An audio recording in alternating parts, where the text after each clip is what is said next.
ng Pilipinas.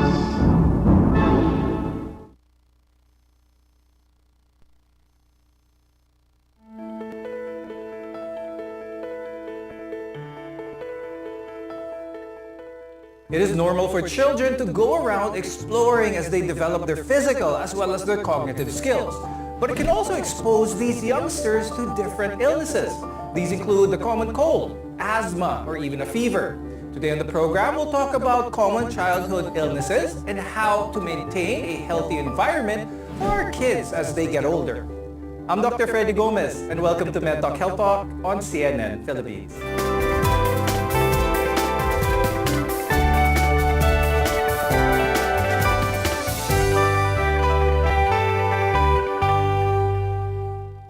Joining us for this episode is Dr. Catherine Onghansing. She's a pediatrician from the Los Santos Medical Center and the head of the Breastfeeding Committee. We're also joined by Dr. Katharina Flor Carigma. She's a family medicine specialist from the Asian Hospital and Medical Center. So our guests are here today to give insights on childhood illnesses. So thank you very much for joining us on the program. Now, the immune system, as most people know, protects your child from invaders such as pathogens, germs, viruses, fungi, as well as some toxins for that matter. Now, we'll start the discussion with Dr. K. When it comes to the immune system, lalo na kung bata, no, we always hear about how extreme ages, the really young and the really old, are somewhat immunocompromised. But when it comes to an age, anong age ba talaga na hindi pa develop? When can parents more or less feel that, at what age can most parents feel na maganda ng immune system, buo na ang immune system sa isang bata? So generally for age, there's no exact number naman based on studies. However, generally around 6 years old, you can more or less feel, okay, this kid is more or less, has been exposed previously to the fungi, the bacteria, the viruses that you've mentioned. Their immune system is more mature or experienced to combat these infections because they're a little bit older. But there is also a belief that children have this weaker immune system than adults, whereas adults' immunity does decline as they get older. Can you share some of your insights about this naman, Dr. K? We have to go back to how the immune system works, right?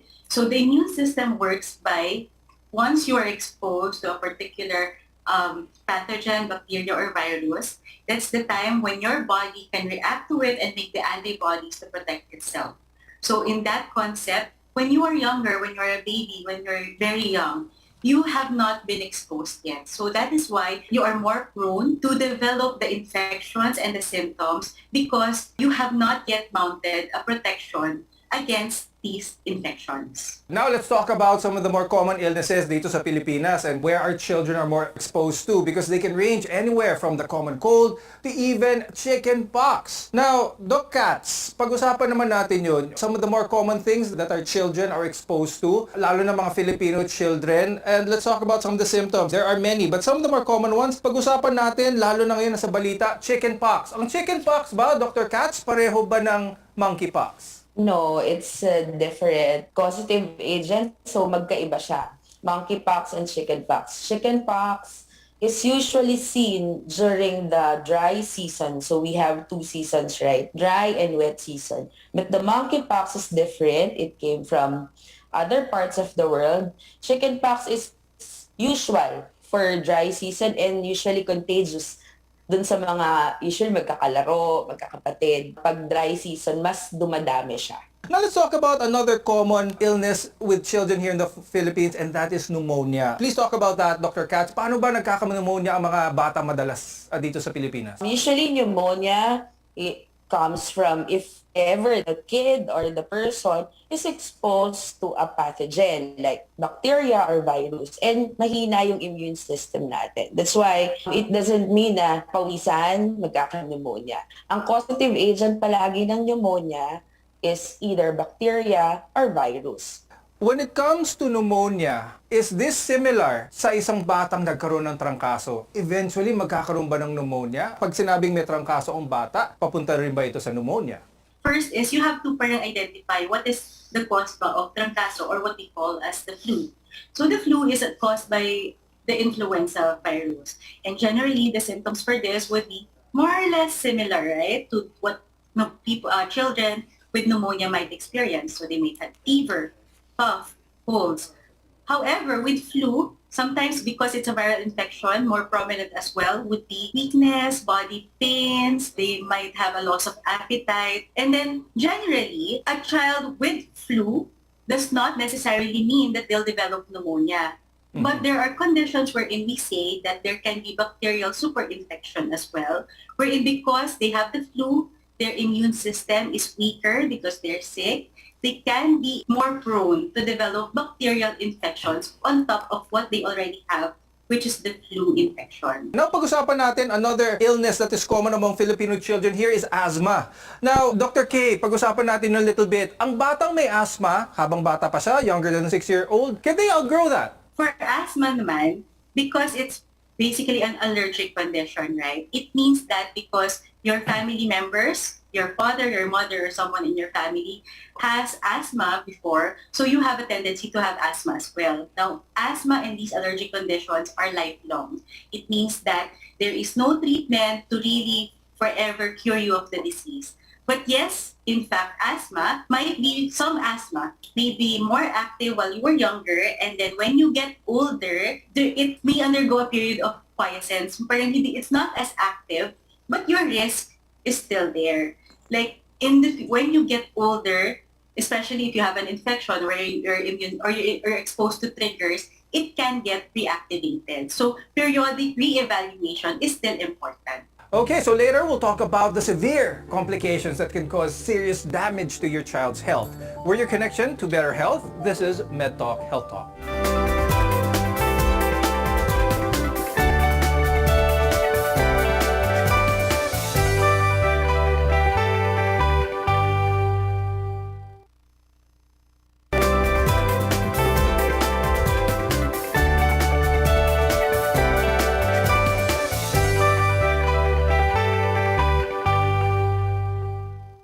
I'm Dr. Freddy Gomez and welcome back to Medtalk Health Talk. While many illnesses experienced during childhood are basically normal, there are some illnesses that have somewhat more damaging effects on their health and can be detrimental in the long run if left untreated or mismanaged. Now, Dr. Katz, let's talk about diabetes. Diabetes is very prevalent here in the Philippines, but it's normally associated with adults, especially type 2 diabetes. Dr. Katz, how prevalent now among Filipino children is the risk of developing diabetes? We have two types of diabetes. Type 1, which is insulin-dependent diabetes, and type 2, the non-insulin-dependent, previously known as that. So, but now, because also of the prevalence of the type 2 diabetes with parents, the kids are also at high risk for developing type 1 diabetes because mostly it's also genetically predominant or the high risk factors if one or both parents have that. And then the type 1 diabetes usually affects our Filipino children. I'd like to talk a little bit about the social aspect of this because a lot of children with the parents natutuwa ang magulang kapag malusog ang bata, mataba, bilog, and they have a tendency to give them anything they want to eat because their mentality is bata pa naman yan, okay pang pakainin yan. Are there any studies, any proof that the habits acquired by a child at an early age, especially eating habits, can be lifelong? Ang ibig sabihin, can a child who is overweight as a child, is there a correlation for them being overweight as adults as well? Katulad kami sa Philippine Academy of Family Physicians, we really advocate that the habits would really start at home. And we should live by example always, especially with the parents. So, just like us developing the waist-to-hip ratio, the predictability sa adult, kumbaga, kung malaki yung waist mo, yung pwede kang magkaroon ng diabetes, parang mataas yung risk mo. Sa bata, ganun din. Obesity for them, lalo na yung mga eating habits nila, kung hindi nutritious, pwedeng pagtanda nila ng konti or yung medyo mga teenagers sila, magkakaroon na sila ng high cholesterol levels, high sugar levels, and pwede na rin magkaroon ng hypertension. And of course, we're still in the middle of a pandemic, and according to Save the Children Philippines, while children may not belong to the high-risk groups, and most Filipino children infected with COVID-19 remain to be, for the majority of cases, mild, we still need to protect them from COVID-19. Doc K, let's talk about that. COVID-19 now and children. What's the current situation? How delicado is COVID-19 with Filipino children now? Thankfully, COVID infection remains to be less serious or less severe as compared to adults. However, we have been witnessing, or in my clinic at least, I have been seeing a lot of cases of COVID infection. Basically, you have to remember, how do these kids get COVID infection is still mainly from exposure from their family members. So the message there is the adults in the family has to make sure that they are protecting themselves from acquiring the infection through the ways that we already now very well understand. Hand washing, wearing a mask properly, social distancing, so that you don't take this disease at home and pass it to your children. Now, Dr. K, let's remind our viewers again, how young can children get the vaccine for COVID-19? Right now, we are very thankful that the COVID vaccine is available already for children as young as 5 years old. So we are promoting this very well so that they are protected against the infection. Now let's talk about another aspect of children, and that is breastfeeding. Dr. Katz, we always hear that notion that breast milk is talagang the best option for babies. Aside from the economics of it, because the mother is able to produce that milk, what other benefits does breast milk have from any other form of milk? The mother can pass on her immunity or immunoglobulins to the kids. No? It strengthens the immune system, the nutrients, and the immunity that the mother has na share niya rin doon sa anak niya. So, not only the bond, but also the other aspects of nutrition, strengthening the immune system, and then giving the proper love and care being given through breastfeeding. Now, I'd like to ask Dr. K, for those, hindi naman lahat ng moms are able to breastfeed their child easily. There are a lot of challenges. Let's talk about that. First is not incomplete or improper guidance. So, because our culture already, there are less moms who are already breastfeeding. We grew up not knowing particularly how to do it. It is still a skill. So, number one is seek consult so that we can guide you on how to properly breastfeed your kids so that we can maximize your potential in producing milk for your babies. So there are many milk available, such as from donor mothers, donor milk from mothers who are blessed with more milk and they are able to donate milk. Those are available in our milk banks, available for babies so that they can get the benefits of breast milk even if their parents cannot provide it 100%. Other options also are, of course, milk formula will still remain as a good option if after exhausting everything, breast milk is not 100% available. Dr. K, as a follow-up there, how can mothers who are having trouble breastfeeding, how can they get this information? May bayad ba ito? What are some of the programs available? There are free outlets out there that help mothers get the information that they need on how they can breastfeed. For example, in Facebook, there are so many online groups that are available. You just look it up, and I'm even part of a lot of them that give free information and give you the benefit of other mothers sharing their experiences on how they were able to overcome their challenges for breastfeeding. Next is, of course, us who are professionals who are trained to help mothers achieve an optimal breastfeeding experience. We are lactation consultants, and we are available for consultation, although of course it comes with a fee, so that we can guide the families on how to best breastfeed their kids. Now, illnesses are normal to experience while growing up. We all know that. And maintaining a child's health is also key in making sure they grow up well. More on this when we return. This is Medtalk, Health Talk.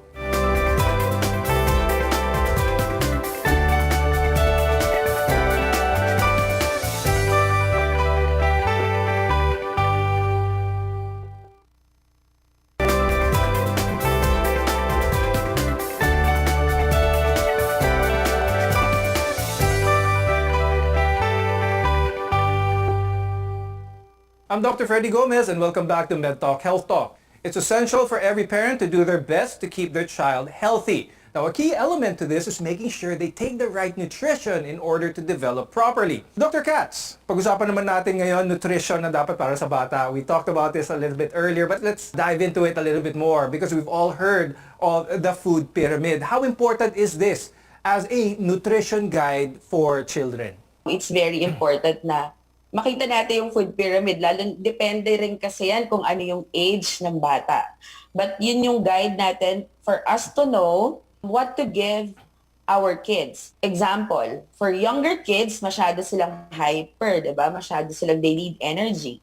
So we whole grain food as source of carbohydrates. And then for elderly kids, nasasanay na sila minsan na kumain ng mga salty food, mga junk food.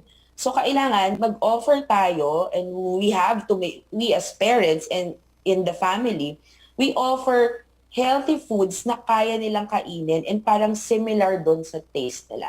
So, depending on the age group, lahat yon kailangan may health benefits sa mga bata. Kailangan kung ano yung need nila at the time of their growth. Now let's talk about water and specifically dehydration.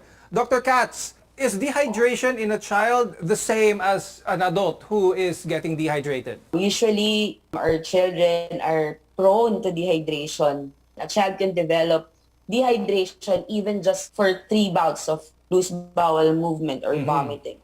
So, a child is more prone to dehydration than the normal adult. Now, Dr. K, what exactly should parents be looking for when choosing food supplements, multivitamins for their kids? Mahilig ito yung nasa number 1 sa mga shopping list ng maraming mga parents. What's your take on this? What should the mindset be of parents when it comes to supplements and multivitamins? Multivitamins and supplements are not necessary for most healthy children. Food, making sure that it's adequate and healthy, is still the best source of nutrients for these kids. So there are some kids who may benefit from multivitamins, however. For example, those who are exhibiting growth delays, they're smaller, they're thinner than their counterparts, or those who are, of course, picky eaters. They have very restrictive diets. So in order to ensure that we're giving enough of the nutrients, they might benefit from giving multivitamins. Now, Dr. Katz, I would like to talk to you about exercise and sleep. Now, we all know as adults, kailangan talaga ng balance of exercise, good amounts of sleep. But for children, lalo na yung mga batang hindi outdoorsy, kumbaga, no? They like to study indoors, they like to read books. Physical exercise really isn't their cup of tea. How could we help the parents give them that much needed physical activity, kumbaga? Usually, we tell the parents to give their children schedules, like the amount of time through gadgets, and then you close the gadgets, this time in eating, and then we encourage some physical activity sa bahay lang, kung ano yung gusto nila, to encourage them. But scheduling of activities is very good for these kids. Lalo na kasi yung attention span nila minsan, maiksi lang. So, makikita nila, okay, at this time, kailangan pala ganito na. At this time, kailangan tumayo na ako and I'll do some running in place or dancing or some simple exercises for them. With that in mind, thank you very much, Dr. Catherine Ong-Han-Seng and Dr. Kathrina Flor Carigma for being with us today and sharing your expertise about childhood illnesses. I'm Dr. Freddy Gomez and thank you for watching Medtalk Health Talk. We'll see you again next time.